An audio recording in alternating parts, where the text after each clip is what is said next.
72 గంటల్లోనే ఫోన్లోని అద్భుతమైన జ్యోతిష్య పరిష్కారం చూపిస్తారు. నమ్మండి, నమ్మకపోండి, ఇది నిజం.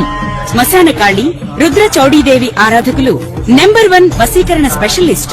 గురూజీ మనిషి పుట్టుక నుండి చనిపోయే వరకు వచ్చే అన్ని క్లిష్టమైన సమస్యలకు పరిష్కారం ఇక్కడ లభిస్తుంది. విద్య, ఉద్యోగం, వ్యవహారం, స్త్రీ ప్రేమ, పెళ్లి, సంతానం, స్త్రీ పురుష వశీకరణం, భూవశం, భార్యాభర్తల కలహాలు, కోర్టు సమస్యలు, విడాకుల సమస్యలు, చేతబడి, అప్పుల బాధ, ఇంకా మీకు ఎలాంటి సమస్యలు ఉన్నా 72 గంటల్లోనే శాశ్వత పరిష్కారం చేయబడును. శ్రీ గురుభ్యో నమః. శ్రీ మహాగణాధిపతయ నమః. శ్రీ మహాసరస్వత్యై నమః. హరి ఓం శ్రీమాత్రే నమః. మనకు ఈ విశ్వావసునామ సంవత్సరంలో ముఖ్యంగా శని మార్చి 29న మీనరాశిలో సంచారం జరిగింది. ఈ 29వ తారీఖు సంచారం జరిగిన తర్వాత మళ్ళీ వక్రగమనంతో రేపు జూలై 13వ తారీఖు నుంచి మనకు వక్రగమనంలో శని సంచారం చేస్తున్నారు. ఇలా వక్రగమనం సంచారం జరుగుతున్న సమయానికి ముందరే, అంటే ఇంకొక నెల ఉండంగానే మనకు అనేక వైపరీత్యాలు జరిగాయి. దానిలో అంతర్భాగంగా విమానయాన ప్రమాదము, అట్లానే విపరీతమైనటువంటి జన నష్టము, ప్రాణ నష్టము, యుద్ధ భీతులు జరుగుతున్నాయి. అంటే ఎప్పుడైనా శని వక్రగమనం జరిగినా లేదా శని ఇంకో రాశించి మారుతున్నప్పుడు సమయంలో కనీసంగా ఆయన ఇంపాక్ట్ అనేది ఒక 6 నెలలు 3 నెలలు ముందర నుంచే ప్రారంభమవుతుంది. మినిమం 6 నెలలు కానీ 3 నెలల ముందు నుంచి ప్రారంభమవుతుంది. వ్యక్తిగత జాతకంలోనైనా కూడా తన యొక్క జన్మ జాతకంలో అయినా కనీసం ఒక 3 నెలల నుంచే ప్రారంభమవుతుంది. అట్లాగే మనకు ఈ రాబోయేటువంటి జూలై మాసంలో ఈ యొక్క 13వ తారీఖు ఏదైతే వక్రగమనం ప్రారంభమవుతుందో శని, ఈ వక్రగమనం వల్ల కొన్ని రాశుల వారికి శుభము, కొన్ని రాశులకు అశుభము, కొన్ని రాశుల మధ్యస్థ ఫలితాలు ఉన్నాయి. అలానే శని వక్రగమనం వల్ల ఇక్కడ ఏం జరుగుతుందయ్యా అంటే ముఖ్యంగా ఆల్రెడీ మనకు సింహంలో కుజకేతువులు సంచారం చేస్తున్నారు. ఈ కుజకేతుల సంచారం దృష్టి, కుజుడి యొక్క దృష్టి అష్టమ దృష్టి అయినటువంటి శని మీద పడుతుంది. అట్లాగే సప్తమ దృష్టి కూడా కుజుడికి ఉంది. ఇక్కడ మళ్ళీ కూడా మనం చూసుకోవాల్సినటువంటి ఆస్పెక్ట్ ఇంకోటి ఏముండా దృష్టి అంటే రాహుకేతులు ఇద్దరు కూడా మారారు మనకు మార్చిలో. అంటే రాహు కూడా కుంభరాశిలో సంచారం జరుగుతుంది. రాహు దగ్గరగా శని ప్రవేశిస్తున్నాడు మళ్ళీ వెనక్కి. అంటే వర్కమాగ్రహంలో శని యొక్క డిగ్రీలు ఎక్కడో దగ్గరున్న డిగ్రీలోకి వెళ్తున్నాడు. అంటే రాహుకి దగ్గరగా ఉన్న డిగ్రీలకు మళ్ళీ ప్రవేశిస్తున్నాడు. ఇలా ఎన్ని నెలలు ఉందంటే నవంబర్ 28వ తారీఖు వరకు ఉంది. అంటే దాదాపు మనకు ఒక 6 నెలల కాలం అనుకోండి. ఇలా 6 నెలల నుంచి 5 నెలల కాలంలో 5 నెలల కాలం ఉంటుంది. ఈ 5 నెలల కాలంలో మనకు వక్రగమనం వల్ల కొన్ని రాశులకి శుభఫలితాలు మళ్ళీ ప్రారంభమవుతున్నాయి పునః. అంటే అవేమేం రాశులు, వాటి ప్రభావాలు ఏంటి, మళ్ళీ యొక్క కుజుడి యొక్క దృష్టి శని మీద పడటం, లేదా శని యొక్క దృష్టి పరస్పర వీక్షణ, ఏదైతే శని కుజులు పరస్పర వీక్షణ ఉందో ఇక్కడ అది కూడా కొంత మంచి చెడు ఫలితాలకు సంకేతంగా. ముఖ్యంగా వాహన ప్రమాదాలు, యుద్ధ బేరీలు ఎక్కువగా ఉండే ప్రయత్నపూర్వకంగా జరిగే అవకాశాలు ఉన్నాయి. అట్లానే దక్షిణాది దేశాలకి అరిష్టంగా చెప్పబడింది. అట్లానే ఉత్తర ప్రాంతాల్లో ఉండే దేశాలకి ఇవి అరిష్ట యోగంగా చెప్పబడింది. కాబట్టి ఇటువంటి దేశాలు ఏవైతే ఉన్నాయో దక్షిణ ఉత్తర దేశాలకి ఇటువంటి వైపరీత్యాలు అనేకం జరిగి మళ్ళీ ప్రాణ నష్టము, జన నష్టము, అట్లనే ఆస్తి నష్టాలు ప్రత్యేకంగా జరిగే అవకాశాలు ఉన్నాయి. కాబట్టి చాలా జాగ్రత్తగా ఈ వక్రగమనం అనేటువంటి శని ఏదైతే ఉందో కొంతమందికి ఆరోగ్య నష్టము, కొందరు ధన నష్టము, కొందరు ప్రాణ సంకటము, కొంతమందికి మంచి శుభయోగాలు కూడా జరుగుతాయి. శుభయోగం ఏం జరుగుతుందయ్యా, చెడు అయితే చెప్పారు. శుభాలు ఏంటంటే నూతనమైనటువంటి కార్యక్రమాలు ఏవైతే ఉంటాయో స్థిరాస్తి వివాదాలు కానీ, భూ తగాదాలు కానీ, భూ సమస్యలు కానీ, సెటిల్మెంట్స్ కార్యక్రమాలు కానీ, తర్వాత వీటికి సంబంధించి ఏవైతే ఉంటాయో అవన్నీ సఫలీకృతమయ్యే అవకాశాలు ఉన్నాయి. అంటే భూ సమస్యలు పరిష్కారం అవుతాయి.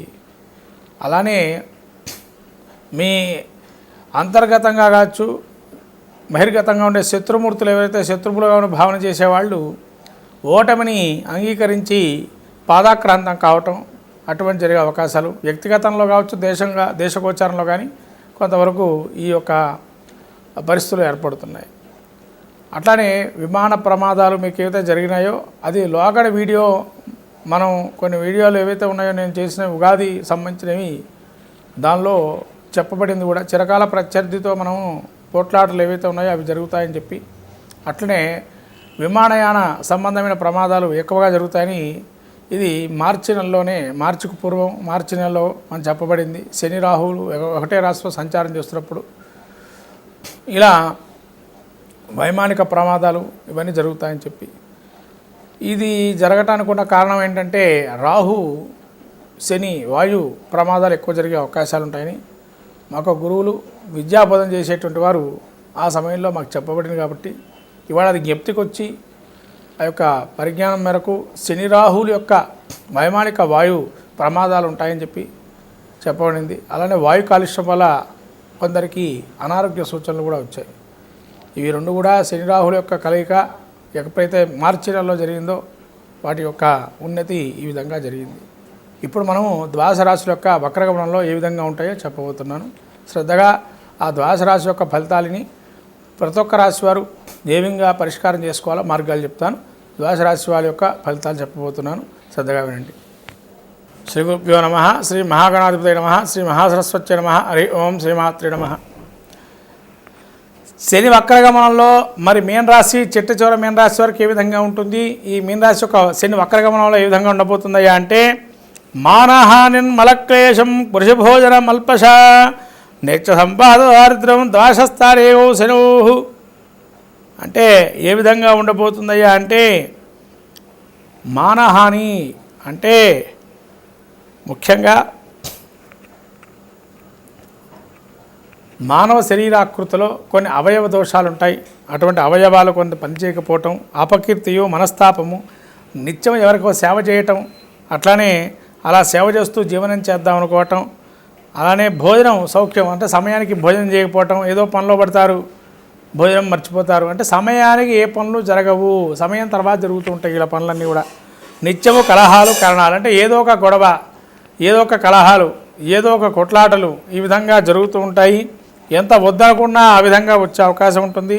అనారోగ్యము ఇవన్నీ కూడుకున్నది ఒక ఎత్తు అయితే అతిగా పనిచేయటము, అతిగా ఆలోచించడము, అతిగా ఆహారం తీసుకోవటం కానీ అంటే ఏదైనా అతిహి అనేది ఎప్పుడు కూడా పనికిరాదు. అలా చేయటం వల్ల ఏమవుతుంది, అనేక రకాల దుష్పరిణామాలు ఉంటాయి. అతి సర్వత్ర వర్జయేత్ అంటారు. అంటే వీళ్ళు ఏది కూడా అతిగా తీసుకోవటం, అతిగా చేయటం వల్ల ఆ ఫలితాలు వికటించి మళ్ళీ అనారోగ్యం వచ్చే అవకాశం ఉంటుంది. కాబట్టి ఆరోగ్యరీత్యా చాలా జాగ్రత్తగా ఉండాలి మీన రాశి వారు. వీళ్ళు శనికి నిత్యం అభిషేకం చేసుకోవటం, అలానే ప్రదక్షిణాలు చేయటం, ఈ విధంగా అలానే శనివారం రోజున శని రాహులు సంబంధించి ఆరాధన చేయటం, వస్త్రాలను ఎవరికైనా దానం చేయటం, ఈ విధంగా చేయడం వల్ల మంచి ఫలితాలు ఉంటాయి మీన రాశి వారికి కూడా. శ్రీమాత్రే నమః. మొత్తం మీద ద్వాదశ రాశుల ఫలితాలు చూసినట్టయితే శని వక్రగమనం వల్ల ఏ రాశుల వారికి బాగున్నాయంటే ధనుస్సు రాశి వారికి యోగప్రదంగా ఉంది, అలానే మేషరాశి వారికి యోగప్రదంగా ఉంది, అలానే కన్యారాశి వారికి యోగప్రదంగా ఉంది. ఈ విధంగా ఈ మూడు రాశుల వారికి చాలా యోగాన్ని ఇస్తున్నాడు శని. ఈ మూడు రాశుల వారు శని వక్రగమనం అద్భుతంగా యోగిస్తుంది.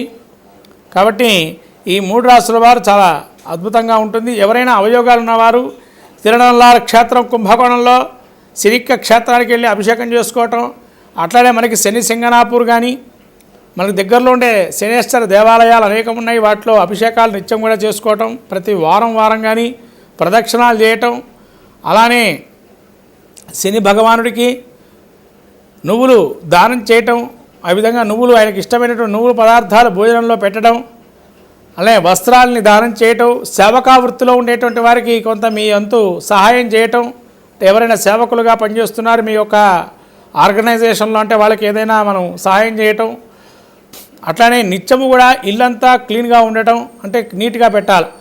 అశుభ్రతంగా ఉంటే శని తాండవిస్తాడు అని అంటారు. అట్లనే ఇనుప ముక్కలు కానీ ఇనుమ సామాన్లు పనికిరాని ఉంటే అవి తీసేయటం, ఇవన్నీ చేస్తే శని ప్రీతిగా బాగుంటుంది.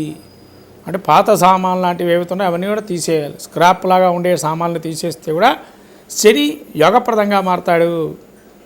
కాబట్టి అలానే మీ దగ్గర ఉన్న నవగ్రహ దేవాలయాలకు వెళ్ళి దేవాలయంలో స్వామివారికి అర్చన చేసుకోవడం, అభిషేకం చేసుకొని ప్రదక్షిణాలు చేయటం, లేదా మీరేమైనా హోమాలు నవగ్రహ హోమాలు లాంటివి చేసుకోవటం, లేదా అఘోర పాశుపతం కానీ తైలాభిషేకం చేయడం కానీ, ప్రదోషకాలంలో శివుడికి అభిషేకం చేయటం కానీ, విష్ణు సహస్రనామ పారాయణ చేయటం కానీ, వెంకటేశ్వర స్వామికి తులసిమాల సమర్పణ చేయటం కానీ, బిల్వదళాలతో శనేశ్వరుని ఆరాధన చేయటం కానీ, ఇవన్నీ చేస్తే కనుక శనేశ్వరుడి ప్రీతికి చాలా అద్భుతంగా రాణిస్తారు.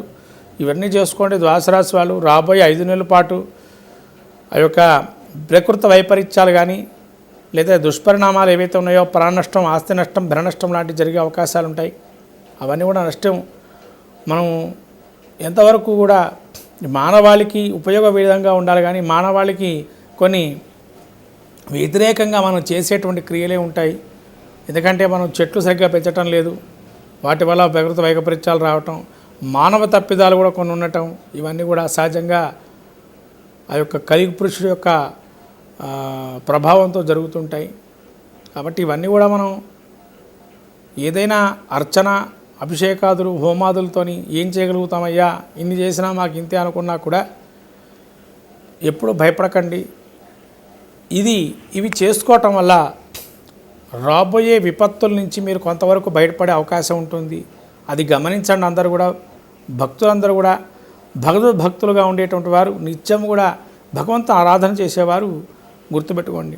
ఇవాళ చేస్తున్న ఆరాధనలు మీకు అక్కరకు రాకపోయినా రాబోయే విపత్తుల నుంచి కాపాడటానికి ఆ పూజలే మిమ్మల్ని కాపాడుతాయని చెప్పి భగవంతుడు ఈ పూజాధికాలు, హోమాలు ఎందుకు పెట్టారు అంటే రాబోయే విపత్తుల నుంచి బయటపడటానికి ఒక విధంగా మార్గం అయితే, ఇప్పుడు అనుభవిస్తున్న జన్మ ఏదైతే ఉందో అది పూర్వజన్మ కృతం సంచిత పాపంగా ఉంటుంది. దాన్ని నివారించడానికి, వచ్చే జన్మను ఉత్తమ గతులు పొందడానికి ఇక్కడి నుంచి పాపాన్ని నశింపజేసి ఇక్కడ పుణ్యం తీసుకొని మళ్ళీ నెక్స్ట్ జన్మలో పాపాన్ని కానీ పుణ్యాన్ని కానీ అదే విధానంగా తీసుకెళ్ళటం జరుగుతుంది. కాబట్టి ఇవన్నీ కూడా మనకు గత జన్మలో మనిషి 7 జన్మలు అనుభవిస్తాడంటారు జాతక చక్రంలో. ఆ 7 జన్మలు అనుభవించిన తర్వాత కానీ ఈ మానవ జన్మ నుంచి బయటపడరు. 7 జన్మలు మానవుడిగా పుట్టాల్సిందే అని మనకు జ్యోతిష్శాస్త్రం కూడా చెప్పబడుతుంది.